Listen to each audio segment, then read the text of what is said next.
Hey there, Lumberjacks, and welcome to Discover Digital. The semester has come to an end, but we're still here to give you an inside look at technology at NAU. Technology surrounds us and is integrated into almost every part of our lives. In today's episode, we take a closer look at our learning management, system administration, and how they help our students. I am joined today with Assistant Director Dan Stoffel.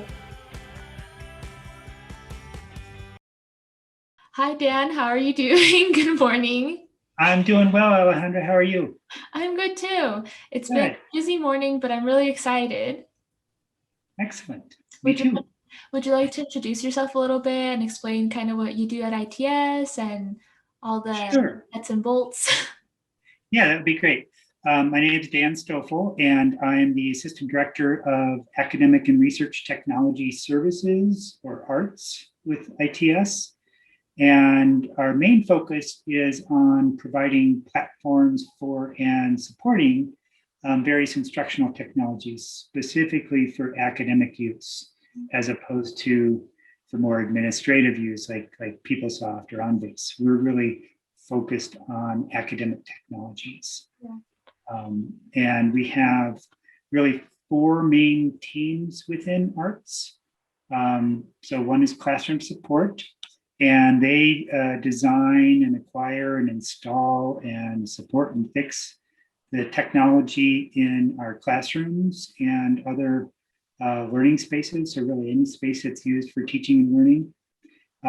So that includes the lectern computers, the document cameras, the projectors, and any other hardware that's used in the classrooms on campus and including statewide. That's really cool. So I'm sure your team was really busy when we moved to that flex schedule to make sure that there was cameras set up and whatnot. Yeah, so they did an incredible job last summer.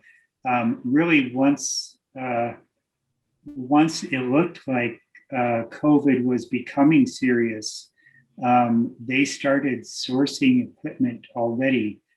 Did a really good job of kind of anticipating where things were going, and we kind of saw the writing on the wall. And Keegan Remington and his team in classroom support started sourcing equipment. And it's really, really good that they did that because they were able to find and order equipment like the pretty high quality webcams that went into all the classrooms. They were able to order those and to get those in during the summer and get them installed in time for fall. Whereas a lot of campuses were kind of late and missed the boat because by the time they started ordering stuff, everything was gone. Everything was sold and ordered. So our folks did a really good job of anticipating and hopping right on that. And they spent all summer just day in and day out installing this equipment, testing this equipment throughout all of the classrooms on campus. And this is like 400 some classrooms, as well as our different statewide sites. So I'm really impressed with the work that they did.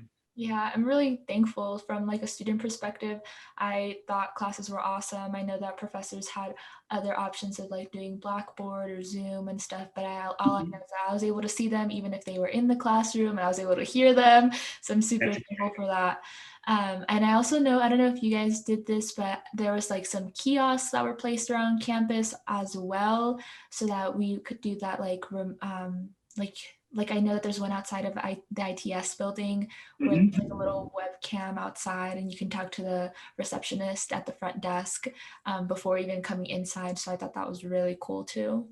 Yeah, and our networking and infrastructure folks, as well as our, we have a few people that work on IoT stuff, Internet of Things, and folks like that really stepped up to make sure that we had the networking we needed for all this equipment, and installed a lot of that equipment, like those kiosks you're talking about. It was a whole new paradigm, having to get used to not necessarily being able to talk to people face to face, and so at least having even an iPad on a podium where you could connect with somebody, even if you couldn't be right with them, was really important for keeping our students and staff connected. Yeah. Well, I'm super thankful for all of it. I'm really excited to see how the Good. semester is going to go. Yeah, I'm excited for fall that we'll at least start to get back to some normalcy, I hope.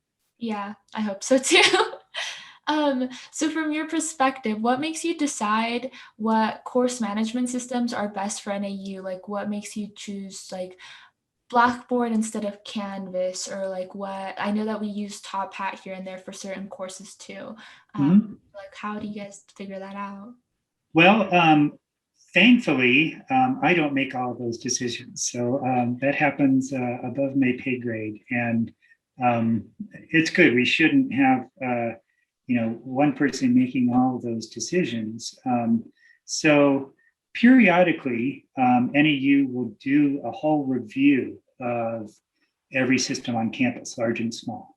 And naturally, the larger and more complex the system, the less often we're apt to change it because there are so many things tied into it. And the learning management system, Blackboard Learn currently is our main learning management system, is one of those. It's integrated with a number of other systems and data sources, has a pretty extensive learning curve for faculty and administrators and students, and it contains a great deal of content. So we don't go changing it on a whim. It's not a quick transition. And the last major review we did of our LMS was really back in 2010 or so. And that's when NEU made the decision to transition from Vista, which was our learning management system at that point, to Blackboard Learn, which we're using now. And that entire transition included training, course migrations, and we're talking thousands of courses, integrations with systems on campus, that took almost 3 years to complete.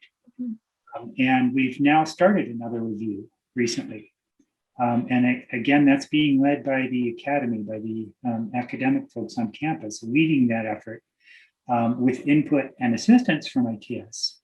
And Blackboard Learn original course view, which we're using now, is not going to be around forever. So NEU has started looking at other systems, including Blackboard Learn Ultra, which is Blackboard's next generation of their Learn product, as well as other systems like Canvas that you mentioned, and Desire to Learn Brightspace. And those are really right now the three market leaders in LMSs across the higher education spectrum are Blackboard, Canvas, and Desire to Learn. And so those are the three main ones that NEU is looking at right now. And it's also nice because our sister institutions in Arizona, ASU and U of A, they are using Canvas and Desire to Learn right now. So across the three universities, we're using the three systems so we can really learn from each other and hopefully collaborate quite a bit with each other as NAU is going through this selection process. And again, that whole process has just begun at NAU and will really take several years to complete. Yeah, well, that's really interesting. I didn't know. And I'm assuming that it would go maybe by like courses, or certain like courses would go first to get them transitioned onto the other like software, the new system like Canva and stuff. Yeah, we probably will do that. That's what we did the last time when we moved from Vista to Blackboard Learn is, we originally piloted a few courses in the different systems we were looking at. And then once the decision was made to go to Blackboard Learn, we started transitioning, a few courses or departments at a time. And then we made a whole effort to transition the rest of the courses. So it's, again, it just takes time to migrate all of that content from one system to another. So it's not like flipping a switch. Yeah, no. The students might find that, at some point they might be taking one or two courses in one system and one or two courses in another system as we make that transition. Luckily, students are really, really flexible and adapt well to new technologies. So we find that for students, our experience has been it's not nearly as challenging as it can be for faculty and staff. Yeah, that makes a lot of sense. Yeah. I actually heard that you taught a course at NAU. So like what exactly was that course and like what would you think would be good for students to know? Sure. So I taught several years ago, I taught CIS 360, which is now ISM 360. And that course is Management Information Systems. And it's a good introduction to information systems that are used by companies and organizations, but it's really designed for non-computer majors. So it's designed for business majors. It's taught out of Franke College of Business. And it gives students a good introduction to everything from simple databases to huge ordering and inventory systems. And though it's not extremely technical, it's geared toward business majors who may not be programming and administrating these systems, but will almost certainly be using them to some extent in whatever they're doing in their business world. Yeah. So I see it kind of like cooking. I can order takeout from a good restaurant, and that's great. But the more I learn about cooking, and the more I do it and become familiar with it, the more that I can appreciate the food that I'm eating and the work that it went into it. And I think the better I can then fend for myself when I have to or want to. Yeah. So it was, it was a really good. A really good course to introduce these systems to students because in whatever you do, even if you are an art major, a music major, you're going to be using technology in whatever you do to some extent. And to help these students realize that information systems are becoming more and more part of our lives from, that point of sale system you might find at a restaurant to the devices we carry in our pockets that are connected to the Internet of Things. Even refrigerators and toaster ovens are, connected to the Internet these days. Yeah. And so, we can turn lights on or off from our phones, even if we're not home. And most of us don't really need to understand all the details of how these things work. But it's good just to know a little bit about how they interact and just the fact that they do interact. That can, I think, really increase our appreciation for the complexities of the world around us. And secondly, which is something that I wish I had a better appreciation of as a student when I was a student many, many years ago. Something else that I learned from teaching this course is that our faculty and staff really do love to teach and they love to help our students. So, if you're struggling as a student, whether academically or personally, reach out for help. And our faculty are really, really happy to help you with whatever struggles you're having. Yeah, well, that's awesome. I will definitely take all of that into consideration. And I know that like sometimes I wish I knew a little bit more of like spreadsheets and how to do that because like you said, even though I'm not a business major, I'm not a very techie person, a techie gal per se, but I would want to know because I know that potentially my future employers would want me to be skilled in those things. So that's a little shout out to that course then. If anybody's listening and wants to take it, then I think it'd be really cool. Yeah, it's a really good point, Alejandra. You in whatever you do, you work in a group that focuses on marketing and communications, but obviously we're using technology right now to talk to each other.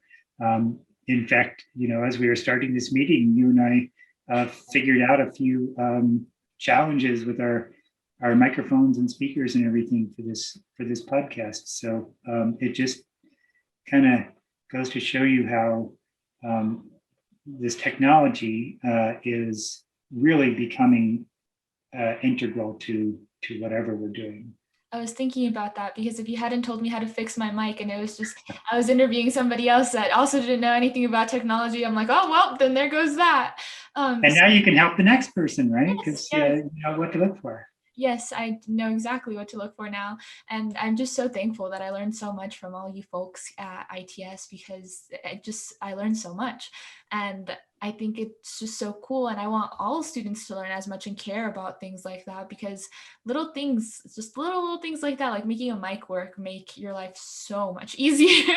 Sure. Yeah. And, you know, we're in the business at the university of teaching and learning. And as much as we use technology, we don't want technology to get in the way of that core mission that the university has. And so while we embrace technology and we use technology, we want to make sure that our students and our faculty are not finding it to be a barrier, an impediment to learning. So if students and faculty have technology challenges, just reach out to help. We have an incredible service desk that is always available to help our students, faculty, and staff with whatever technology challenges they're having. And I'm so grateful when I need help that I can just contact them, and they're so good at walking me through a fix and finding the right solution for me. Me too. Okay, and tell me a little bit about the Solar Suitcase project. I know that you worked on that, so if you'd want to explain like what a solar suitcase is and how you and your team played a role in that process. Sure. It's a really interesting story. So um, back in, I think it was like 2008, an American doctor named Laura Stachel was in Africa studying infant and maternal mortality. And she realized, being over there, that one of the most basic causes of problems with delivery of babies was that deliveries at night in rural areas, they often had to be conducted in darkness or with just dim little flashlights.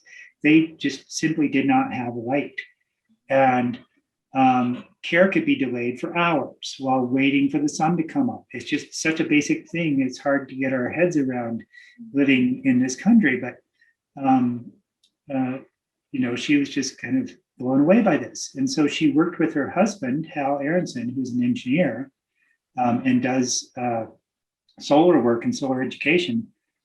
And they put together a solar lighting and battery system into an actual suitcase, like an actual carry-on rolling suitcase. And the next time Dr. Stachel went to Africa, she took that with her and set it up at one of these rural clinics. And so they had light at night. The solar panel would collect energy during the day and store it in the battery. And then at night they had light. And they started getting requests for this from all over Africa and all over the world. So they founded an organization called We Care Solar, and it's now expanded to bring solar power and education to areas other than just healthcare. And so a few years ago, Dr. Steve Burrell, our Chief Information Officer, contacted me and a couple of other ITS employees and asked us to explore how we could use these at NEU here. And so we invited Hal Aronson, the co-founder of We Care Solar, to campus. And he came over from California and he conducted a weekend workshop for us and a number of other employees and students to not only show us how to assemble these kits, including all of the wiring, but he also kind of gave us a basic primer on electricity and on solar power, which is extremely interesting. And so now we have a number of these solar suitcases available to borrow. And some of the ways they're being used in the NAU community are, first of all, by students on the reservation who might not have reliable power, can use them to charge their mobile devices. their laptops and tablets. For the last couple of years, the School of Forestry's Centennial Forest Environmental Education Camp has used these for their summer camp, where they are out camping in the woods for weeks at a time. And so they've used these to keep their devices powered in case of emergency. And it's, it's just really interesting to see not only how they can be used to, keep our phones charged or whatever at night, but just to learn about how these kits are put together and wired, and how the, solar panels work from a basic standpoint has been really fascinating. Yeah, no, for sure. I think it's so interesting, and I didn't learn about them until I started working here. But I think it's something that is so cool for students to use in the event that they need it, and it's a lot less clunky than carrying around a ginormous generator and stuff. Yeah. And so I just think that like things like that will just like expand access to all the students. But I didn't know about how it started, which I think is so interesting. Yeah, isn't that cool? Yeah, I would have just never thought, like, and I started thinking, I'm like, dang, like, yeah, I do take light for granted. Like right now I have like lights on in my room, but the sun's still shining. And if I think like, oh well, I can't turn on the lights, then there's not a whole lot we can do, something so basic.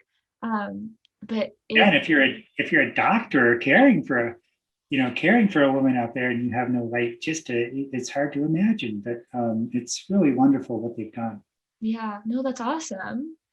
Um, okay. And so, oh, I heard something about you working for an academic quiz game. So how was working for that, and what was it? What was the game? Wow, you really dig deep, Alejandra. You're like Howard Stern. You go way back into her pasts. And Yeah, I know the FBI should just hire me. Like after this, yeah, I'm ready. so so way back in the late '80s, way before you were born, I graduated from the University of Illinois. I went to University of Michigan, University of Illinois, and got my undergrad degree at University of Illinois. And I was an English major. And so, what am I going to do for a job? So I got into my first job at University of Illinois was in student activities. I was a program advisor for student activities for, organizations and the union board and everybody that did, everything from concerts to craft fairs to lectures. And as part of that, I volunteered to be the coach for our academic quiz teams. We at U of I participated in a game called College Bowl. And College Bowl has been around since the 50s. It's kind of similar to Jeopardy, where you have teams of 4 from different colleges and universities that compete against each other in an academic quiz game. And I was the coach for University of Illinois' team. We did pretty well. And as part of that volunteering as a coach, I became pretty involved with both the College Bowl company and a group called the Association of College Unions International, which is really an association of student unions, like our student union here at NAU. Groups of unions that do all kinds of activities. And that association worked closely with College Bowl in putting on these regional tournaments and then national tournaments for College Bowl. And I got more and more involved regionally there in Illinois and Indiana, in our region there. And after a couple of years, College Bowl approached me, the College Bowl, the company approached me and asked me if I'd be interested in working for them. And so I became the program director of College Bowl, moved out to Los Angeles, which was for a guy from rural Illinois. It was quite an experience. Our office was right on Ventura Boulevard in the San Fernando Valley, and it was really amazing.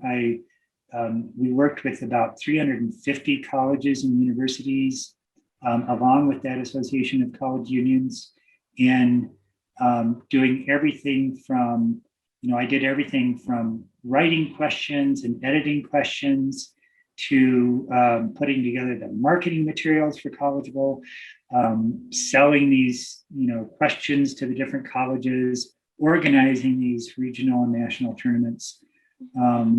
And I also kind of became the resident computer guy of the company because I just happened to have an interest in it. And that really started my transition from English major and philosophy minor to student activities, and then more and more into technology.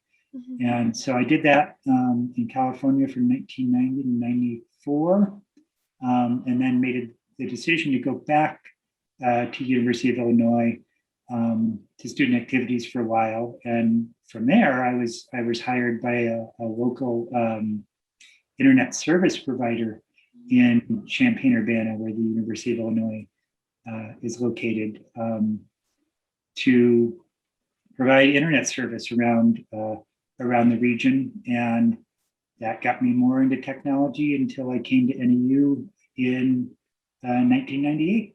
And I've been here ever since and love it. Yeah, thanks for digging. It was really an interesting experience working for College Bowl. And while I was there,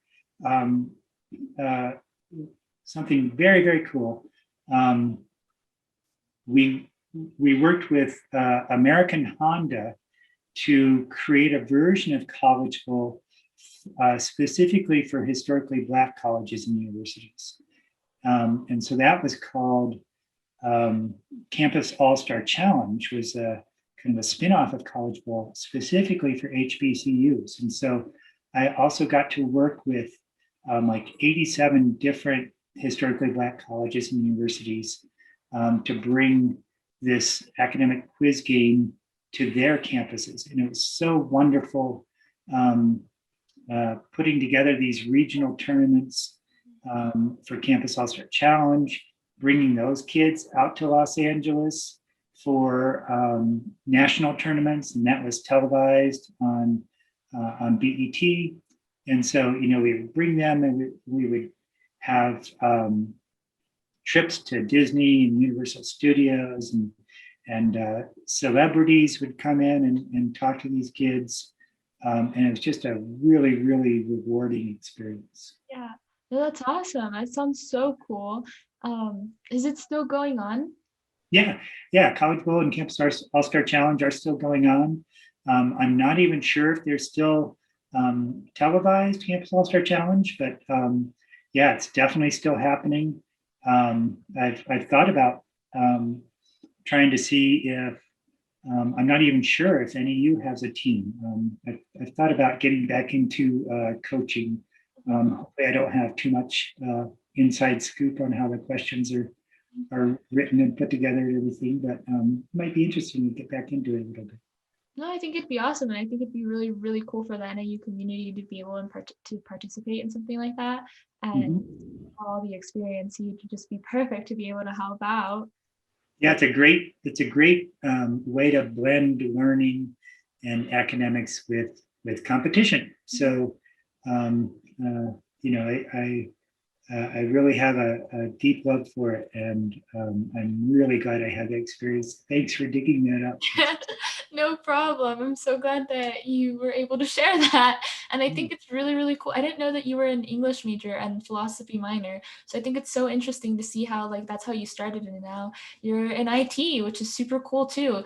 So it just there's so much diversity, and I love it. Yeah, you'd be surprised at how many of my colleagues in ITS were English majors and similar, non-tech majors, at least in their undergrad. I did get I got a master's here at NAU in educational technology. So that's much closer, obviously, to what I do now. But it shows as a student, don't feel locked in to don't feel like you need to find a job or a career in whatever you majored in. That's just a starting point. You can branch out from them and find something you really enjoy that really interests you, that you want to do every day, and work toward it. It doesn't matter if you have that. It really doesn't matter if you have that academic background. You can learn the stuff if if you have the desire and the inclination. Yeah. Well, I definitely appreciate your words of wisdom, especially now that graduation, people just graduated and then people are starting their senior year and looking for careers and such. So I will definitely all take that with like into consideration. And I might even reach out again and like whenever I graduate, I'll be like, I don't know what to do. What do you think? I just think it's awesome. And I really, really appreciate all the advice that you'd given like all of us as lumberjacks, but is there anything else you'd like to say before we go? Let's see. Well, two bits of advice. One, even though I don't work in the security field, I'm very cognizant of it. And, one thing I always try to pass along to students, faculty, staff, family, friends is find a good password keeper. Most of us have at least dozens of different accounts, from email to Amazon to banking to social networks. I counted, my password keeper actually counted, I have well over 200 different passwords that I use for different accounts. And it's a really bad idea to use the same password for all of them or for most of them. Because if one of those passwords, if one of those accounts is compromised, boom, all of your accounts are compromised if they use that same password.